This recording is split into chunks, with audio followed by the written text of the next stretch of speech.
રાજકોટ, જ્યાં વિકાસના બણગા તો ખૂબ ફૂંકવામાં આવે છે, પરંતુ ખુદ મેયરનો વોર્ડ જ અનેક સમસ્યાઓ સામે ઝઝૂમી રહ્યો છે.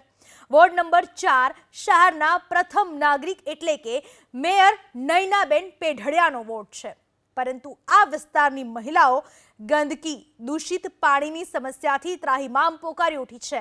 ઠેર ઠેર ગંદકીના ઢગલા હોવાથી રોગચાળો ફાટી નીકળવાનો ભય છે. તો છેલ્લા કેટલાક સમયથી દૂષિત પાણી આવતું હોવાથી લોકો પૈસા ખર્ચીને પાણી લાવવા મજબૂર બન્યા છે. મહિલા મેયરના વોર્ડની આવી દુર્દશાથી મહિલાઓનો પારો 7મા આસમાને પહોંચ્યો છે. અહીંયા તમે જોઈ શકો છો, પાણી એટલું ગંદુ આવે છે, નથી પાણીનો કોઈ નિકાલ. વરસાદ આવે એટલે અહીં સુધી ગોઠણ હમાણા પાણી ભર્યા હોય છે. જાવું કઈ રીતને? છોકરાઓને નિશાળે મૂકવા જવું હોય તોય અમારે પાણીમાં થઈને જવું પડે છે.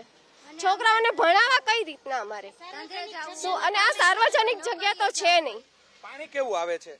પાણી ખૂબ જ ગંદુ આવે છે, જેમાં બહુ જ વાસ મારે છે. 20 મિનિટ સુધી તમારે પાણી જવા દેવું પડે છે.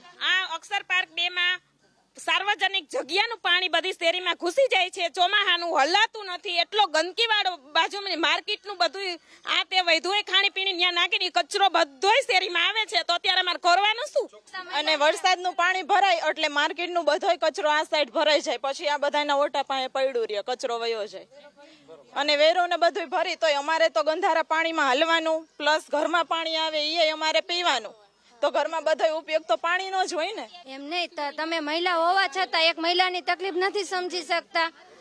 મત લેવો હોય તો તમે તો ફટાફટ 2 દિવસમાં બધું કરો હો. તો હવે પછી વાહે તો કોઈ જવાબદાર લેતું જ નથી કે આ કેવી રીતે પરિસ્થિતિમાં રહે, શું કરે છે, કેવું નાગરિકનું જીવન છે. કોઈ એક ફેરે ચક્કર મારવા કોઈ આવતું નથી. શું નાગરિકની પરિસ્થિતિ છે? બિસ્લેરીના પાણી મગાવવું પડે તો ગંધારું પાણી આવે તો અમારે પીવું તો ખરા ને.